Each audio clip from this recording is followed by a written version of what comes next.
주님께서 여러분과 함께 또한 사제의 영과 함께 루카가 전한 거룩한 복음입니다. 주님 영광 받으소서. 그때 예수님께서 제자들에게 사람의 아들은 반드시 많은 고난을 겪고 원로들과 수석사제들과 율법학자들에게 배척을 받아 죽임을 당하였다가 사흘 만에 되살아나야 한다 하고 이르셨다. 예수님께서 모든 사람에게 말씀하셨다.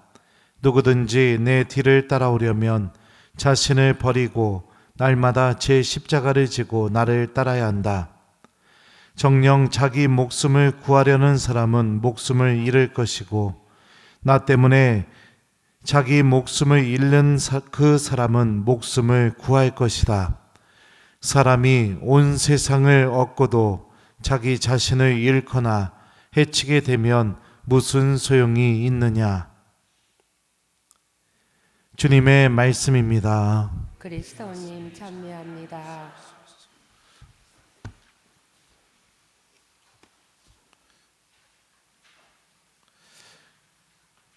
오소서 성령님. 사람이 온 세상을 얻고도 자기 자신을 잃거나 해치게 되면 무슨 소용이 있느냐. 안녕하세요. 우리 어제부터 이제 사순 시기가 시작되었고 이 시기 동안 제일 많이 듣는 말 중에 하나가 뭐냐면 회개라는 단어를 굉장히 많이 듣게 될 겁니다. 그죠? 그리고 또 우리들도 회개하고 싶은 열망도 분명히 우리 안에 있을 거라고 생각이 듭니다. 회개하다라는 이 말은 아주 특별한 의미를 갖고 있습니다. 그리스 말로 보면은 메타노에오라고 하는데요. 메타라는 단어는 어떤 것과 함께, 이게 첫 번째 의미고요. 두 번째 의미는 어떤 것을 넘어, 두 번째 의미를 갖고 있습니다. 노에오라는 단어는 생각하다, 이런 의미예요. 그러니까 회개하다가 무엇이냐? 내가 어떤 것과 함께 생각하기 시작할 때, 그리고 내가 무엇인가를 넘어선 생각을 하게 될 때 우리는 회개의 여정에 들어가게 됩니다. 참된 회개는 우리가 하느님 나라와 영원한 생명에 대해서 진지하게 고민하게 될 때 우리 안에서 자연스럽게 일어나게 됩니다. 제가 아까도 얘기했던 어떤 것을 넘어서 생각하다, 이 두 번째 의미라고 볼 수 있죠. 내 삶을 넘어서서 죽음 이후에 펼쳐질 하느님 나라와 영원한 생명, 하느님과의 만남, 이거를 진지하게 고민하게 되면 우리 안에서 자연스럽게 회개의 삶이 시작돼요. 왜냐하면 그것을 생각하는 순간부터 내 삶의 질서들이 하느님을 향해 있는지 아니면 하느님 없이 살아가는 거에 익숙한지, 하느님 나라에 살아갈 준비가 되어 있는지 아니면 하느님 나라에서 뛰쳐나갈 준비가 되어 있는지 명확하게 바라보게 되기 때문이죠. 예를 들어 봅시다. 병을 얻어서 지금 삶의 습관을 완전히 바꾸지 않으면 죽게 된다는 말을 의사로부터 듣게 된다면 사람이면 누구나 다 이런 선택을 하게 되죠.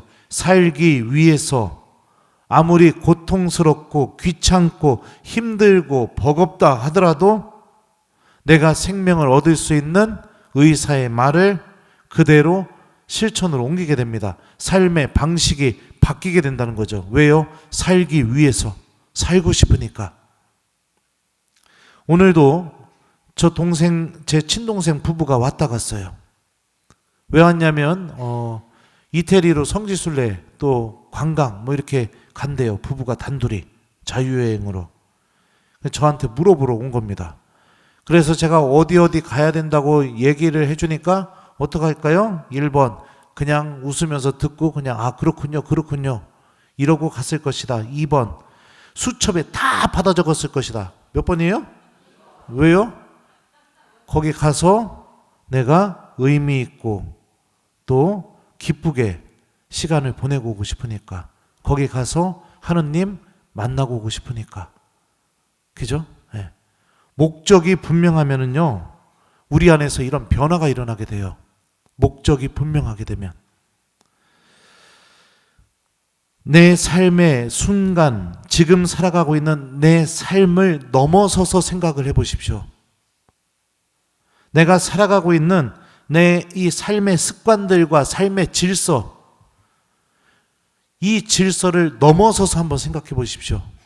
그렇게 되면 우리가 어떤 선택을 해야 하는지를 분명하게 스스로 깨닫게 됩니다. 주님께서 말씀하십니다. 누구든지 내 뒤를 따라오려면 자신을 버리고 날마다 제 십자가를 지고 나를 따라야 한다.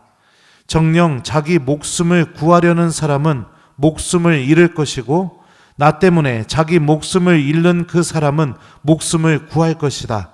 사람이 온 세상을 얻고도 자기 자신을 잃거나 해치게 되면 무슨 소용이 있느냐. 영원한 생명을 바라볼 줄 아는 사람만이 자기 십자가를 짊어지고 예수님을 따를 수 있습니다. 하느님께서 주시는 구원을 바라보고 그 구원에 대해서 생각하는 사람만이 자기 자신을 버리고 하느님의 뜻을 내 뜻으로 삼아서 우리 각자의 십자가를 짊어지고 예수님을 따라갈 수 있어요. 다시 말하면 목적이 분명한 신앙생활. 내 목적이 어디를 향해 있는지, 하느님을 향해 있는 분명한 목적을 갖고 있는 신앙생활은 우리 안에서 이런 회개의 삶을 일으키기 시작하게 됩니다. 어원적으로는 어떤 것을 넘어서 생각하다, 또 어떤 것과 함께 생각하다지만 회개가 갖고 있는 사전적인 의미는 뭐예요? 삶의 방향을 완전히 하느님께 되돌려서 하느님과 함께 살아가는 삶을 시작하는 거, 이게 회개죠. 그러니까 나는 왜 바뀌지 않을까? 나는 왜 매번 사순시기가 오면은 결심만 하고 하나도 바뀌지 않고 실천이 안 될까? 왜 그런지 알아요? 내가 구원에 대해서 한 번도 생각해 보지 않고 있기 때문입니다. 내가 이렇게 살면, 이렇게 살다가 하나님 만나면 어떻게 될지에 대해서 한 번도 생각해 보지 않고 있기 때문이죠. 내가 무엇을 원하는 사람인지 들여다보는 사순시기가 되십시오. 내가 정말로 소중하게 여기고 갈망하고 있고 희망하고 있는 게 무엇인지를 잘 들여다보는 사순시기가 되십시오. 만약에 갈망하고 열망하고 희망하고 있는 그것이 하느님이 아니라면 바뀌지 않을 겁니다. 절대로 변화되지 않을 겁니다. 온 세상을 얻고 온 세상 안에서 기쁨을 다 누리고 죽음을 맞이한 것, 그 이유는 모릅니다. 그런 삶을 준비하게 될 겁니다. 내 희망이 하느님을 향해 있고 내 열망이 하느님께서 주시는 영원한 생명을 향해 있다면 온 세상을 다 얻으려는 그 일에 그리 힘을 쏟지 않게 될 겁니다. 주님께서 주시는 그 영원한 생명을 얻기 위해 한 번의 성호경, 이게 얼마나 큰 가치가 있는지, 내가 한 번 펴서 내가 듣게 되는 이 주님의 말씀 한 단어가 얼마나 큰 가치가 있는지, 미사 때 손을 내밀어서 내 손에 올려지는 주님의 몸인 이 성체가 얼마나 큰 가치가 있는지, 이거를 깨닫게 되겠죠. 그러면서 회개의 삶이 시작되겠죠. 또 회개하다, 이 어원적인 의미, 첫 번째 의미로 한번 봅시다. 어떤 것과 함께 생각하다. 제가 이 부분에 대해서는 강론 때도 자주 언급했었습니다. 이 의미와 함께 오늘 제 1독서를 한번 보죠. 나는 오늘 하늘과 땅을 증인으로 세우고 생명과 죽음, 축복과 저주를 너희 앞에 내놓는다. 너희와 너희 후손이 살려면 생명을 선택해야 한다.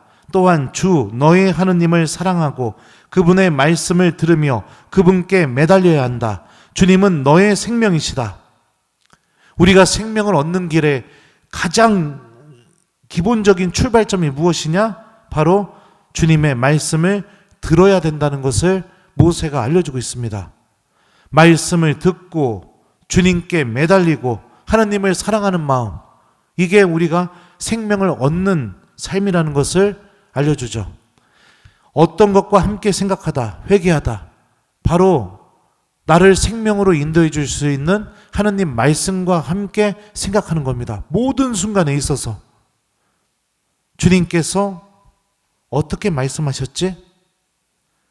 이 말씀을 어떻게 내가 오늘 실천할까? 또 내가 악을 저지르고 싶은 순간에 주님의 말씀이 생각이 난다면 그 말씀을 진지하게 붙잡고 매달리고 그러면서 내가 주님께 도움을 요청하는 삶, 이게 회개의 시작이죠. 특히 여기서 사용된 매달리다, 이 히브리 말의 사전적인 의미는 매달리다의 의미도 있지만 달라붙다, 딱 달라붙다. 거머리 알아요? 거머리. 요즘 애들은 모르죠. 니네 거머리 알아? 모르지. 거머리가 어떡하죠? 피 빨아먹으려고 딱 달라붙죠. 그리고선 쪽쪽 빨아먹으면 거머리가 막 뚱뚱해집니다. 그거 이렇게 손으로 치면 잘 떨어져요? 안 떨어져요? 안 떨어져요. 예. 예. 옛날에 내가 개울에서 놀다가 여자의 거머리 붙어가지고 그거 떼어줬던 생각나네요. 예.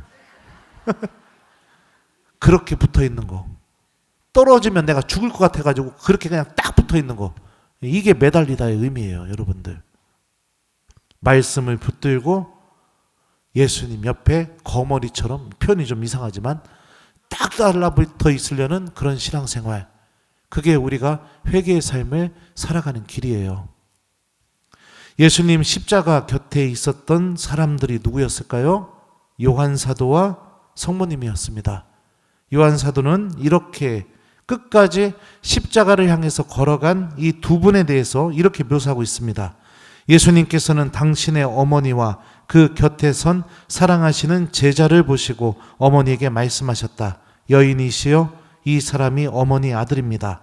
이어서 그 제자에게 이분이 내 어머니시다 하고 말씀하셨다. 이 두 분이 십자가를 짊어지고 가시는 그 예수님을 끝까지 따라갔던 사람입니다. 성모님은 어떤 믿음을 갖고 계셨죠? 말씀이 이루어진다는 믿음. 하느님 말씀을 생명처럼 여기는 믿음. 이 믿음이 예수님 곁에 딱 붙어 있을 수 있게 해줬죠. 물론 어머니니까 떨어질래야 떨어질 수가 없었겠죠. 사랑. 그 강렬한 사랑. 말씀과 사랑. 그게 십자가로 향하는 예수님을 딱 붙어서 따라가게 만들어줬죠. 요한 사도는 요한복음에서 뭐라고 묘사하고 있죠? 예수님께서 사랑하신 제자, 주님과 사랑의 관계를 맺은 제자, 그 사랑이 예수님을 떠나지 않고 딱 붙어서 십자가까지 가게 만들어줬죠. 말씀과 주님을 사랑하는 삶, 주님께 매달리는 삶, 딱 붙어 있으려는 삶, 이 삶이 우리들 안에서 회개의 열매를 맺어줄 겁니다. 사순 시기가 시작됐습니다. 우리 삶이 정말로 어디로 향하고 있는지를 깊이 생각하는 이 시기를 보내셨으면 좋겠습니다. 내가 무엇을 희망하고 무엇을 얻으려는 사람인지, 나를 움직이게 만드는 게 정말로 무엇인지, 하느님의 말씀인지, 주님의 은총인지, 아니면 온 세상을 얻기 위한 나의 욕심인지, 이 사순 시기 동안 진지하게 성찰하고 식별하고 고민해 봤으면 좋겠어요. 우리들도 하느님께서 원하시는 회개의 열매를 잘 맺어내서 내 삶을 넘어서서 영원한 생명을 바라보면서 회개하는 신앙인, 또 주님 말씀과 함께 생각해서 내 삶이 언제나 예수님 곁에 딱 붙어 있으려는 그런 회개의 열매를 맺어내는 신앙인, 이 사순 시기 동안 우리 함께 주님 말씀과 함께 이 사순 시기를 은총의 사순 시기로 보냈으면 좋겠습니다. 특별히 십자가 끝까지 당신의 아들을 따라가신 그 성모님께서도 우리를 도와주실 것입니다. 힘에 부칠 때마다 성모님께 도움을 청하면서 우리 모두 우리 각자 자신을 버리고 십자가를 짊어지고 예수님을 따라가는 신앙인, 그래서 온 세상이 아니라 하느님께서 주신 구원과 영원한 생명을 차지하는 하느님의 자녀들이 되었으면 좋겠습니다. 오늘 숙제는 주무시기 전에 묵주기도 딱 한 단만 바치면서 성모님께 사순 시기를 잘 시작할 수 있도록 도움을 청해보기, 요거를 숙제로 드립니다. 우리들도 성모님처럼 끝까지 예수님을 따라 십자가로 걸어가는 하나님의 자녀들이 되었으면 좋겠습니다. 사람이 온 세상을 얻고도 자기 자신을 잃거나 해치게 되면 무슨 소용이 있느냐? 아멘.